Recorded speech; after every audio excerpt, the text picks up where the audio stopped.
float, né? A Inês explicou muito bem no chat para a Lorena. Deixa eu melhorar essa letra aqui, né? E aí eu vou explicar uma outra parte aqui, mas usando um desenho que eu acredito que também vai ficar mais claro para a galera. Assim como a Inês falou, né? O inteiro, o int vem de inteiros, né? Vem da... Eu não sei se esse é o símbolo universal para todo mundo, creio eu. E o float, ele vem mais do lado dos números fracionários, né? Então a gente sempre que a gente vai trabalhar com números que tenham vírgulas ou ponto, né? Dependendo do lugar que vocês estejam, nós vamos estar trabalhando com números fracionários. Isso, para a computação, faz muita diferença, muita diferença. Quando eu uso um float, como a Manu usou, acho que a Inês também usou, para você fazer uma soma, para você fazer qualquer tipo de operação, acontece um processo interessante no nosso computador. Que processo é esse? Quais processos são esses, né? Porque é mais de um. Primeiro, lembra que eu falei com vocês da parte do processamento, que faz vários cálculos matemáticos, computador? Um desses cálculos, eles chamam de ULA. Depois vocês procuram o significado dessa sigla, porque muda dependendo, né, do país. Então, dentro do processamento tem a ULA, que é o que faz essas operações matemáticas. Então, aqui faz as operações matemáticas necessárias. Meu cachorro está latindo aqui porque ele quer biscoito, mas eu não vou levantar agora para fazer isso. E aí, na computação, é o seguinte, um inteiro, ele vale 4 bits. 4 bytes, na verdade. Mas, Nina, o que é isso? O que quer dizer que ele vale 4 bytes? O que quer dizer isso? Quer dizer o seguinte, quando eu estou lá na memória, na pilha, e o código de vocês, né? Algumas pessoas fizeram isso aqui. Number, vou excluir o number 1 igual a 2, number 2 igual a 3. Não vou usar o input aqui só para não escrever muito. E aí, quando eu estou dizendo isso aqui, gente, eu estou falando o seguinte. Number 1 vai ocupar number 1, number 1, number 1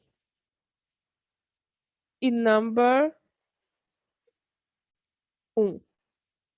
Eu estou ocupando 4 espaços na memória que está executando o meu programa. Lembrando como as coisas vão se encaixando. Depois que eu coloco esses 4 números aqui, eu já sei que tudo isso aqui é o espaço do number 1 e que ele está esperando eu colocar outro number lá para poder fazer a soma. Aí vocês se perguntam, mas Nina, por que eu não coloco 2 números? Por que eu não coloco 2 números?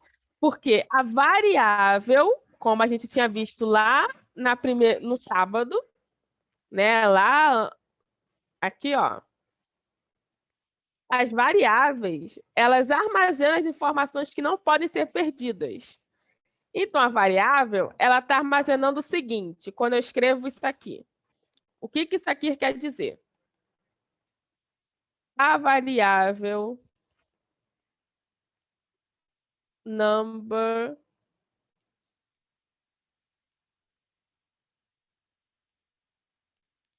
que é do tipo inteiro recebeu como o Olaf toda hora está aqui, como parâmetro o número 2. Mas isso não quer dizer que vai ser o 2 que eu vou colocar aqui. Eu vou colocar a variável. Porque o que eu não posso perder está dentro da variável. Mas se eu colocasse 2 aqui, não faria sentido. Porque ia sempre sobrescrever toda vez que eu rodasse o código. Então, tem que colocar o que está guardando de forma segura ali o meu número. Number 1. Lembrando que é o inteiro, então ocupa 4. Aí, eu agora quero guardar o float. Uma chance, escrevam no chat o quanto que vocês acham que vale o float. O inteiro vale 4. E o float? Quantos bytes vale o float? Vale o float.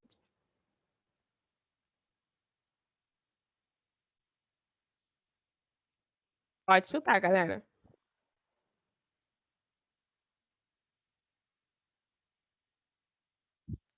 20, isso. Mais de 4.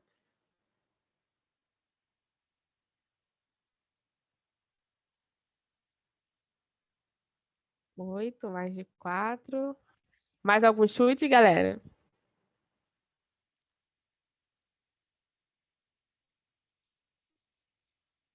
Eu acho que vale um número entre menos infinito e mais infinito. Beleza. Perfeito, Manu. Vamos ver aqui o que. Eu tô gostando das respostas. Vamos lá. Vale 4 também, tá? Mas ele tem uma diferença aí de uso. Por que que algumas pessoas disseram que vale 8? Na computação, a gente tem como trabalhar com números muito grandes, que ocupam muito espaço. Que ocupam muito espaço na memória, né? Por isso que tem o supercomputador, sendo aí que já está sendo usado no Brasil. O Christian acertou, exatamente. Por que que tem pessoas que falaram 8? O Mário chutou 8. Existe o double. E aí eu vou deixar para vocês pesquisarem depois também. Mas o double, ele também trabalha com números fracionários. Só que ele trabalha com números fracionários que são maiores. Nina, você não me explicou nada. Não entendi nada. Se os dois são números fracionários, o que quer dizer um número maior que o outro? Me dá um exemplo. Bom, um, um, um exemplo clássico que a gente usa. Calma aí que travou aqui para mim. Deixa eu ver se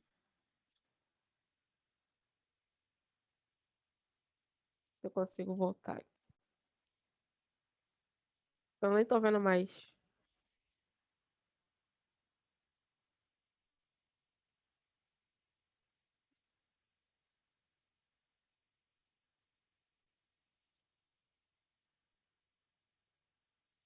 Voltou. Também são números fracionários. Mas um exemplo de número float, tá? 0,3. Exemplo. 0,3 é um número float, é um número fracionário. Por que tem esse número float? É um pouco mais difícil de entender isso. Mas a ideia aqui dos números decimais, né, dessas casas decimais, é que eu trabalho com precisão. Qual a importância desses números? Eles são usados quando a gente está, por exemplo, falando de temperatura.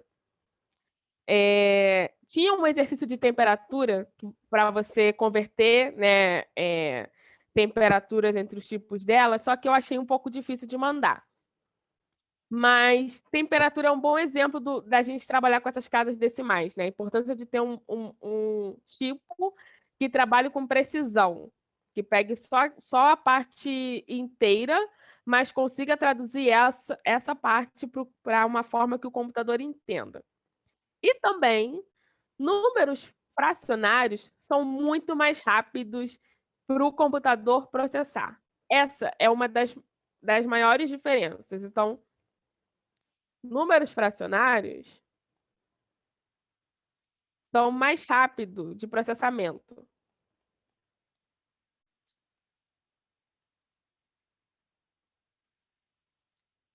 Se vocês forem jogar na internet, eu deixei esse aqui como exemplo, vocês vão encontrar um monte de coisa, né? Vocês vão encontrar provavelmente um livro, e aí vocês vão ficar perdidos e falar assim, Nina, não tô entendendo nada. Então eu aconselho, se vocês quiserem pesquisar mais sobre isso, né, procurem da seguinte forma, tipos de variáveis. Porque aí vai vir um conteúdo mais legal de ler na internet. Mas eles são mais rápidos, são eficientes e são mais econômicos para o computador. Então, imagina que eu quero processar um programa que vai retornar para mim diariamente a temperatura de onde eu moro. Sabe, aplicativo do celular? Poxa, se eu posso usar um tipo de variável que é mais rápido, mais econômico e mais eficiente, é óbvio que vai demorar menos tempo para aparecer a informação para mim no número. Então, aí, nesse caso, a diferença de float, double e inteiro é essa. E o float também usa 4 bytes. Só que aqui, ó, 1, 2, 3, 4, 5. Vou colocar mais uma. 8. Existe uma coisa chamada alinhamento de memória. Vou colocar mais aqui. O que é isso? Eu tenho que alinhar a memória aos múltiplos de 8, 16 ou 4. Então, se eu coloquei 4, se eu usei 4 bytes aqui, eu não posso colocar 4 bytes em seguida. Eu tenho que dar um espaço. Então, no caso, 4 bytes eu usei aqui, eu posso dar um espaço de 2, 3, 4, para alinhar melhor. E aí eu começaria a usar o float a partir daqui. E aí eu seria mais 4 desse aqui float. E aí pronto, eu alinhei a minha memória em 12, que é faz parte de um dos números do múltiplos de 4, múltiplos de 4. Então aqui, a ideia, né, que é a parte mais difícil, assim, acredita em mim, quando tem uma disciplina ou algo que vocês queiram estudar de hardware, isso aqui que eu estou explicando para você faz muita diferença. Programação de robô faz muita diferença o tipo de variável que você está usando e como que você vai alinhar a memória. Porque a memória, como nós sabemos, ela é responsável por ajudar na execução dos processos. Então, se eu não colocar a minha memória bem alinhada, os processos eles vão ficar entupidos. Pronto, vai travar o meu programa, vai travar a minha solução. Então, é sempre importante pensar no alinhamento da memória, ou na internet vocês podem encontrar também alinhamento. Vocês vão encontrar de duas formas: alinhamento da memória ou alinhamento da pilha, para quem for pesquisar mais a fundo sobre desenvolvimento. Beleza, dito isso, mais alguma pergunta sobre performance, tipo de variável, int double? Pode mandar aqui no chat. Mário, obrigada por estar traduzindo aí também para a galera. Se não tiver nenhuma dúvida, eu vou para a próxima. Nina, Fala aí. eu não entendi a diferença do float pro double. Ah, beleza. Ótimo. Float double. Eu dei esse exemplo aqui para o float, que tem mais uma casa decimal, né? Um ponto depois da vírgula aqui. E o double, ele tem muito mais casas decimais depois da vírgula. E tem uma outra diferença de utilização também. Ele aqui vai valer 8. Porque ele aceita tipos de números maiores do que o float, depois da vírgula. Então, ele acaba ocupando mais espaço, né? A diferença justamente tanto no quanto do que ele aceita depois da vírgula, o quanto que ele vai ocupar e o tamanho. Alinhamento das variáveis, exatamente, Mário. Mas eu vou Eu vou rodar talvez eu rode um vídeo aqui que eu acho que fica bem melhor de vocês verem a animação. Entre o float e o double. Ao invés de eu ficar dando, às vezes, muita explicação. Mas deixa eu achar esse vídeo aqui.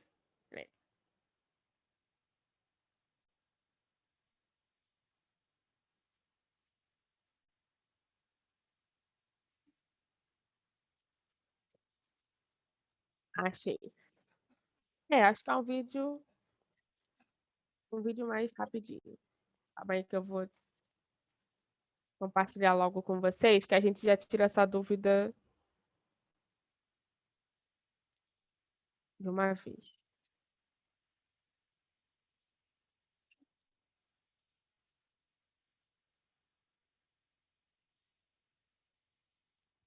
Vou botar aqui, o vídeo está em inglês. Mas vê se vocês estão ouvindo o vídeo. Peraí. Estão ouvindo? Não? Não, Nina.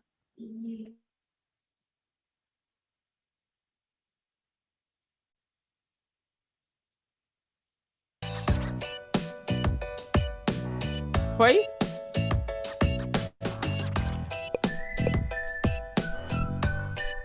So guys, now let's declare a variable using float data type, alright?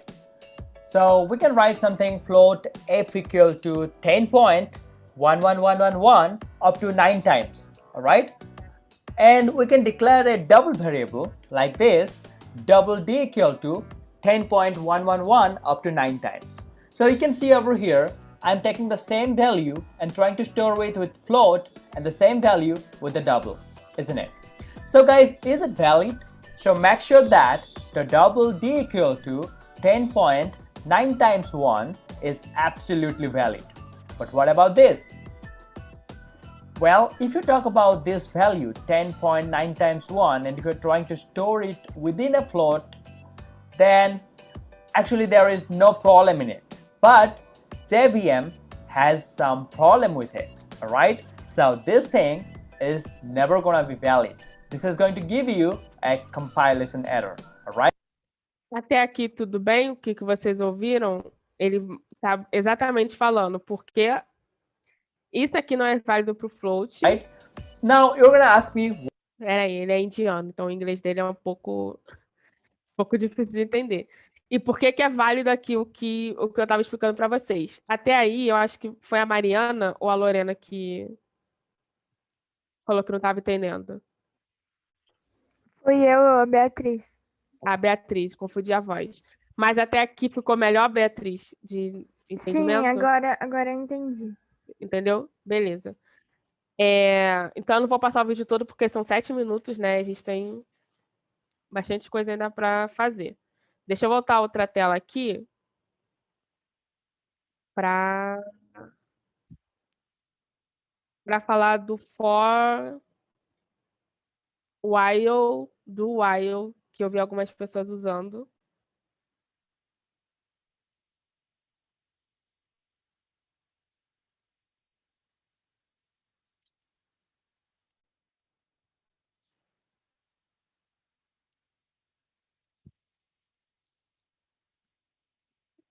Beleza. Agora a gente vai falar de que nós chamamos de laços de repetição.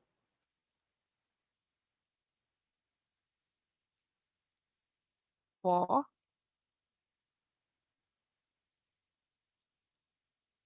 while. E tem o do while também. Mas eu não vi, eu não lembro agora se alguém usou. Mas qual é a diferença? O que são, né?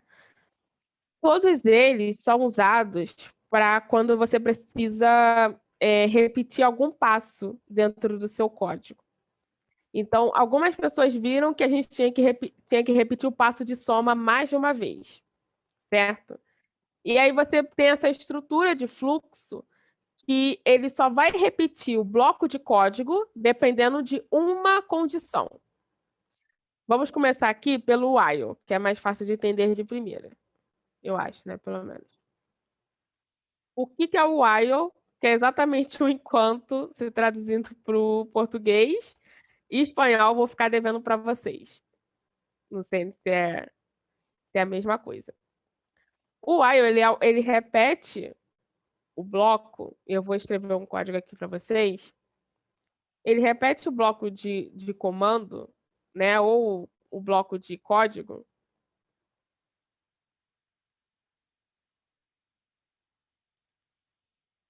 Como é que eu estou olhando o chat de vocês, o chat aqui para não passar nada. O while ele repete até a condição que ele colocou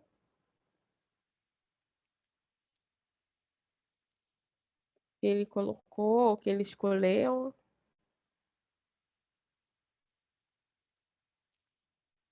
esteja satisfeita, né? Seja feita. Ou até que ela encontre um bloco de código que seja falso.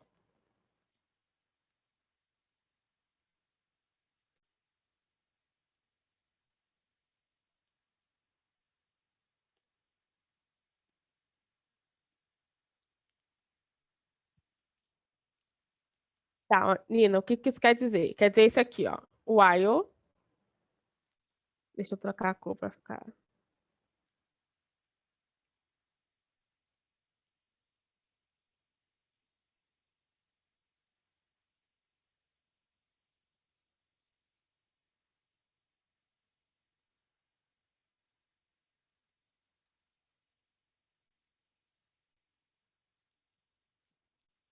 Deixa eu pegar um dos exemplos de código que eu tenho aqui. Peraí.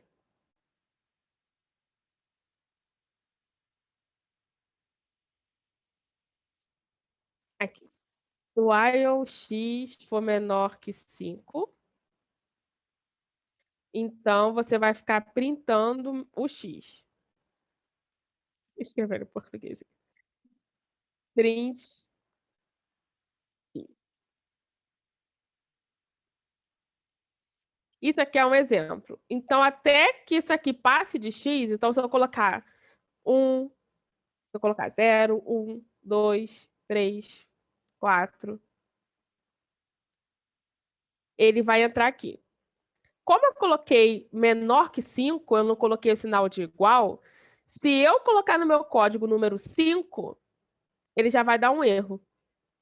Por quê? Eu só coloquei a minha condição até menores que 5. Então, eu pego de 0 a 4, não pego de 0 a 5, porque eu não coloquei o igual. E aí, quando chegar no 5, se torna falso. E aí, o programa ou fecha sozinho ou vai dar um erro. Então, o while é isso. Você só vai conseguir usar ele. Primeiro você tem a condição e depois o resultado. E o resultado vai aparecer até satisfazer a condição. Não entendeu, Wilson? Quer que eu repita essa parte?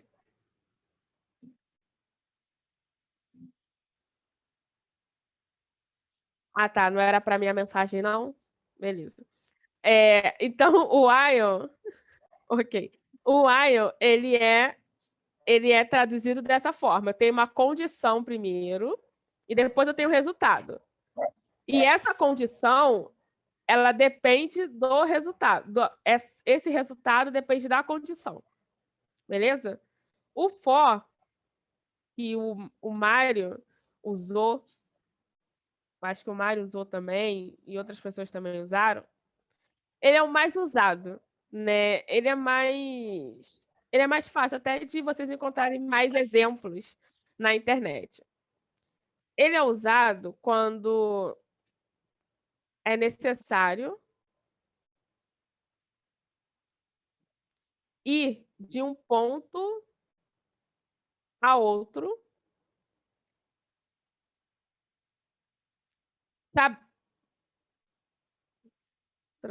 sabendo o início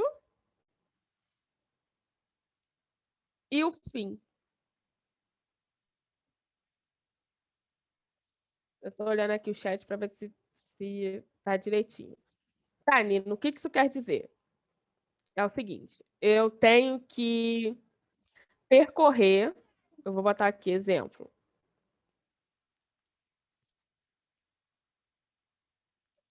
Tenho que percorrer os números de 0 a 10 e printar todos eles.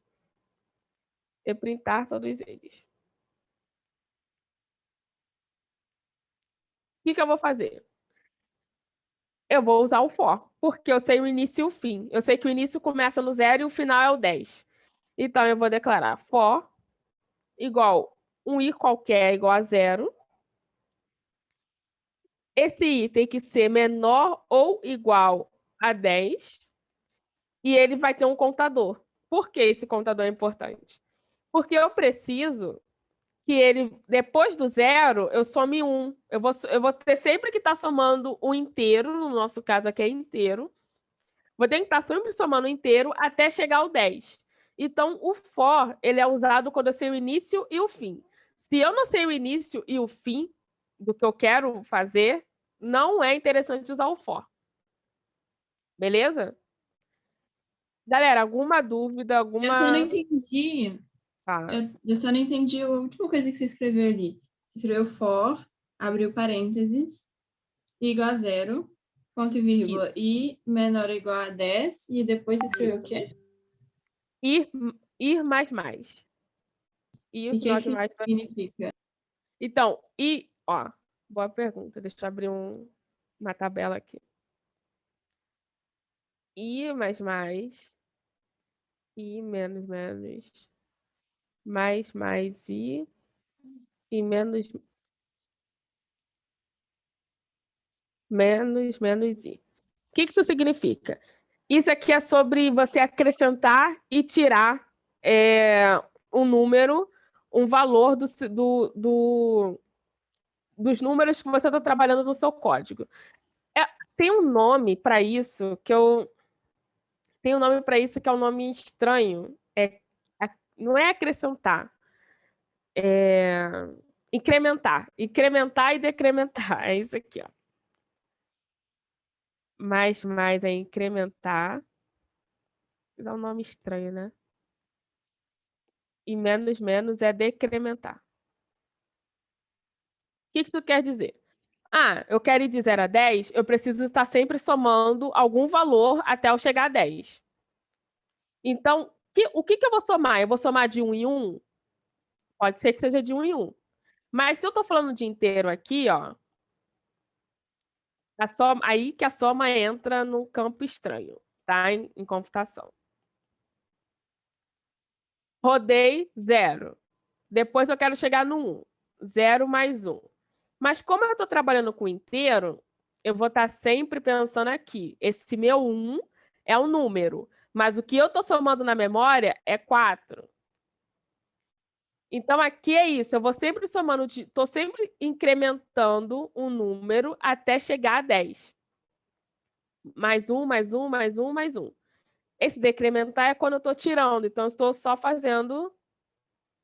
Aí, no caso, se eu fosse ao contrário, 10 menos 1 vai me retornar o 9. Entendeu, Lorena? Então, um método que nós temos na programação para incrementar e decrementar um número específico. Não precisa ser só inteiro, no nosso exemplo é inteiro, para a memória entender, a memória do computador entender qual é o número, o resultado final que eu quero parar quando eu estou usando o for. Entendi. Obrigada. Beleza. Nossa, eu vou melhorar essas anotações, porque aqui vai ficar difícil para vocês entenderem o que eu estou escrevendo. Nina, Fala aí. e se eu quisesse incrementar com um número diferente de 1? Tipo, O número de 4 em 4, por exemplo. A soma. De 4 em 4. Beleza. Aí vamos pegar aqui que a gente quer... Deixa eu pegar um exemplo disso que você falou, Bia. Incrementar só números pares. Eu quero que o meu for... Eu vou até escrever isso aqui para ficar no documento para vocês. Exemplo. Eu quero um programa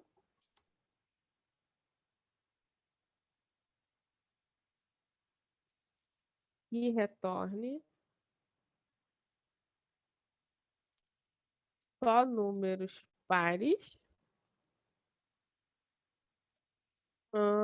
de 0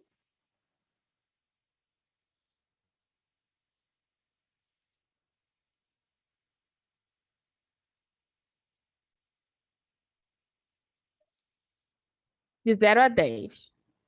Deixa eu ver se está aparecendo aqui para vocês, que para mim travou.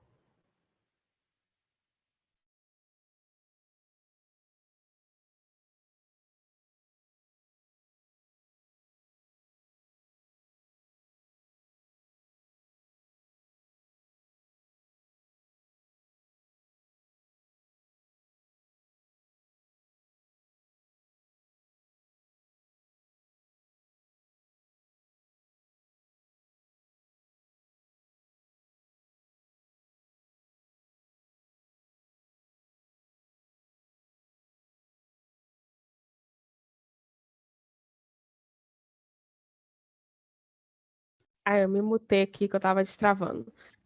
Um exemplo de como que a gente pode fazer, Bia. Eu declarei esse I aqui igual a 0, né? Qualquer I aqui igual a 0. Eu posso declarar esse I começando a partir do 0 também, tá? Eu só não vou aqui colocar. E aí tem um símbolo novo que eu vou ensinar para vocês. Esse I, ele vai ter que ser também... Ó. Ih, que essa aqui é divertida. Botar um AND aqui, aquele E comercial. Ele vai ter que o resto dele tem que ser divisível por 2. Então, a minha condição aqui, enquanto for isso aqui, eu vou conseguir usar da mesma forma I menor ou igual a 10 e usar o I++, sabendo que antes a minha condição é que o I tem que ser divisível por 10. Tem que ser divisível por 2, que é o módulo, como o Mário está trazendo. E aí, fazendo essas duas condições, sempre que eu for somando 1, eu vou lembrando o seguinte: somei 1, esse número é divisível por 2? Não. Então, esse eu não vou imprimir. O próximo é divisível por 2? Esse eu vou printar. Então, tem esses artifícios que a gente vai aprendendo só quando a gente entra na prática, que aí vai facilitando a forma que eu uso esse I++ aqui. Mas você conseguiu entender essa parte? Opa, fala, Arthur. Você pode explicar, tipo, uns últimos 3 minutos aí que eu caio minha internet? Sem problemas. Ó, vamos lá. A Bia fez uma pergunta muito importante. Você pegou a explicação do incrementar? Não, você tinha acabado de explicar o while. O while. Opa, beleza, então. Vamos fazer um resumo aqui para o Arthur, que é bom que quem tiver alguma dúvida, pergunta agora também. Arthur, depois que eu expliquei o while, eu cheguei no for, que ele é usado quando eu preciso ir de um ponto ao outro. É necessário que eu saiba o início e o fim para eu usar o for. E aí eu entrei no exemplo. Eu tenho que percorrer números de 0 a 10, uma fila, e eu quero printar todos eles. Eu sei o início, que é 0, e eu sei o final, que é 10. E aí o for tem essa carinha aqui que vocês viram em alguns códigos aí dos amiguinhos de vocês.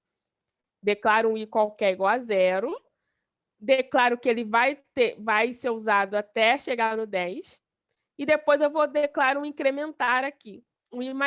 O que isso quer dizer? Quer dizer que, printou 10, eu vou somando mais um aqui, para ele chegar no 1. Printou 1, vou somar mais um para ele chegar no 2.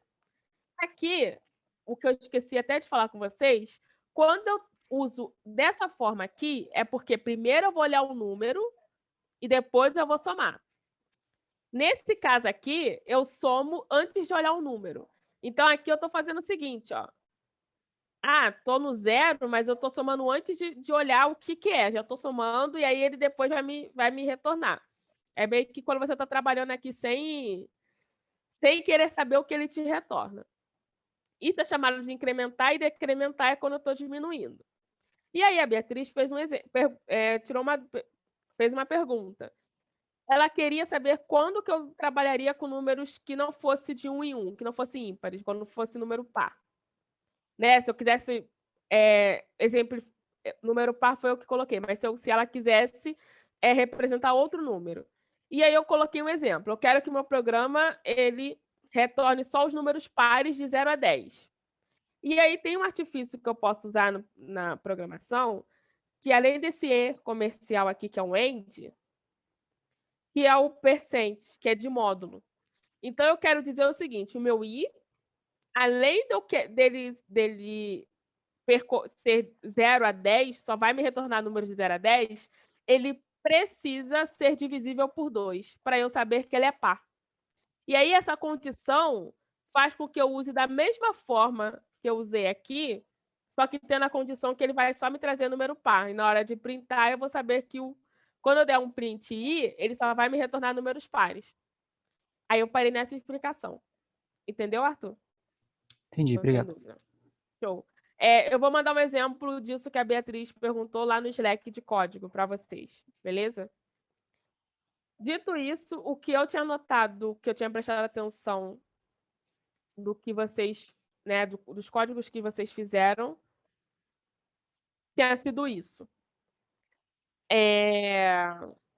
Mais alguma dúvida? Alguma outra pergunta? Eu tenho uma dúvida mais geral, assim. Vai, manda aí. Tá. Então, você falou do negócio lá do alinhamento de memória e tal, e de, tipo, tamanho, né? 4 bytes e tal. E aí, a minha dúvida é, então, na programação em geral, às vezes o objetivo não necessariamente é ter o resultado final, mas conseguir a forma mais efetiva e que gasta menos processamento para chegar no Sim. mesmo resultado final. Porque, tipo assim, todo Sim. mundo aqui conseguiu o resultado final, mas de formas diferentes, né? Exatamente. Uns com mais performance, outros com menos performance, com menos eficiência, mas o resultado final todo mundo chega. E aí esse é um grande aprendizado quando a gente está programando, é a gente sempre pensar, depois que a gente pega experiência, a forma mais eficiente de eu resolver o problema. Né? É a mesma coisa assim, gente. 1 mais 1 eu posso representar de várias formas, né? Já ouviram essa brincadeira? Que 2 mais 2 é 4. Mas 3 mais 1 também é 4. Aqui, 1 mais 1 mais 1 mais 1 também é 4. Quantas formas diferentes eu tenho para chegar no mesmo resultado, né? Só que quais dessas são as mais eficientes? Quais dessas será que eu gasto menos? Tem um 0 mais 4 também, que dá 4. Quais dessas será que eu gasto menos processamento? Aí é o que eu entro no teste. O meu chute aqui, sem eu ter testado isso, é o 4, é esse aqui, que é o mais eficiente. Porque aí eu estou dividindo 50% aqui, somando 50%. Essa aqui eu não acho que seja tão eficiente, porque eu estou jogando todo o peso no segundo número, tudo no 4. Então, aqui na hora da soma, eu posso não gastar processamento na soma, mas eu já estou colocando todo o peso aqui nesse segundo. Então, isso é muito importante que você trouxe, Lorena. Existem várias formas de resolver o problema. Só que qual é a forma mais eficiente? E que bom que vocês estão conseguindo perceber isso, que é importante quando pratica, porque quando a gente fica só na teoria, e se eu tivesse feito a teoria e depois praticado com vocês talvez não tivessem essas dúvidas e essas perguntas agora. Então, é exatamente isso. Te respondi? Sim, obrigada. Show. Agora, né, terminando aqui essas explicações, eu vou mandar esse doc para vocês lá. No problem. Eu vou mostrar um videozinho do que a gente vai... Do que nós vamos tentar fazer aqui. Scrap em Python. A gente está com o horário um pouco apertado, mas vai dar para a gente fazer isso durante a semana. Eu só quero que vocês entendam o que isso é interessante da gente fazer para a atividade da rede social. Então, a gente vai fazer isso juntos. Deixa eu achar o vídeo aqui.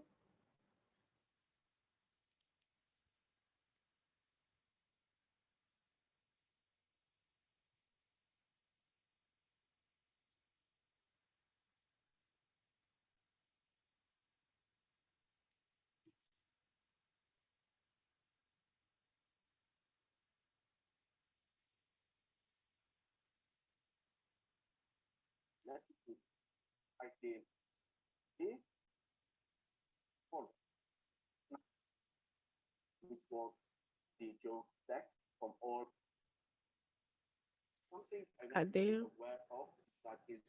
Ai, nesse não.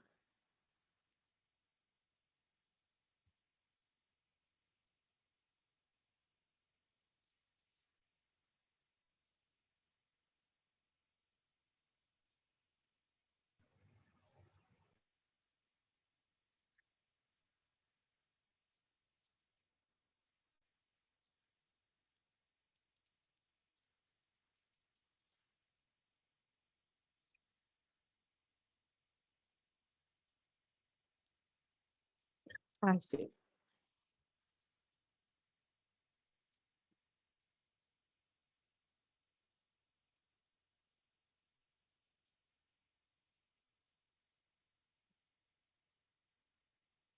Peraí que me mandaram mensagem, deixa eu... Tá. Deixa eu... What's going on, everybody? Vocês estavam ouvindo quando eu coloquei? Sim. Beleza. My name is Alex. Não prestem tanta atenção no que ele vai dizer agora, mas sim nos resultados do vídeo, do código, tá? Porque o que ele vai falar agora, a gente ainda vai conversar um pouco. Actually scraped off of Twitter. So I'm really excited about this one. If you're looking for some type of project for your portfolio, I think this is a really, really good one. So I'm super excited to share this one with you. Everything you see will be on my GitHub, so feel free to use it and download the code. Make it your own, make it unique, and I think it'd be a really cool project, especially for people who are just starting out. So with that being said, let's get started and let's look at the code, and we're gonna walk all the way through to the very bottom, which has my visualizations at the end. But at the very beginning, I like to put all of my imports and all my libraries at the top. I don't like to download my libraries as I go. I like to package them all at the top, so that's why I have that here. But I'm using NLTK, as you can see, Pandas, NumPy, regular expression, Spacy. And this Spacy load is actually for this almost like a dictionary of words, and so I'll be using that a lot later. But let's go down here. So this is where I actually scrape the data from Twitter. So I'm using Twitter Scraper as well as Datetime and Pandas. I specify my date ranges, my beginning. Beleza, eu vou só explicar isso aqui porque ele vai falar um monte de coisa confusa agora. Quando ele chega nessa parte do código, vocês estão vendo ali que ele usou lang, English, user, real, Donald Trump. Não precisamos comentar sobre o ex-presidente dos Estados Unidos. Não há porquê, não há motivo. Mas o que ele quer dizer com isso? Ele quer procurar todos os tweets desse usuário em específico. E aí, quando ele usa tweets, é bem intuitivo. Ele usa tweets para buscar os tweets daquele usuário. Real Donald Trump. Esse DF aqui é ele dizendo que ele quer colocar esses tweets numa tabela. Certo? E aí ele quer que essa tabela seja do tipo texto. End date, and then I'm actually... Por que eu estou dizendo isso? Quando vocês verem um resultado, eu vou até tirar a voz dele e deixar só a minha. going to specify what user... Conforme ele vai passando aqui, ele está explicando, ele quer trazer o seguinte: impeachment, a data inicial, a data final de postagem, retweets, o limite de que seja só em inglês. E aí, isso aí que ele está mostrando, ó, já são os tweets e os arrobas. Então, aqui ele colocou o 0, a tabela. Pensa nisso aqui como uma tabela. Peraí que meu cachorro ficou irritado. Falei Trump, ele ficou irritado. Mas pensa nisso aqui como uma tabela. O ID 0, né? Pensa no Excel. O 0, Admiral Ronnie Jackson. Esse é um user qualquer que citou o Donald Trump. Segunda linha, 1. Ele citou no Alabama Tuesday, na terça-feira. Ele votou provavelmente no Donald Trump. Então, o que eu quero que vocês tirem dessa primeira carinha aqui que eu estou mostrando para vocês? É uma forma de você buscar os tweets, usuários, informações mais rápido. E escolher como que você vai visualizar essa informação. E aí, depois ele fez mais bonitinho. Ele colocou um do lado do outro. Né? Quais foram as palavras que mais apareceram junto e o que ele queria remover. O Júpiter, ele é um programa igual ao Google Colab. Então, de boas, vocês já viram o Google Colab algumas vezes. E aí, a ideia não é a gente procurar o Donald Trump, mas a gente procurar as palavras que foram...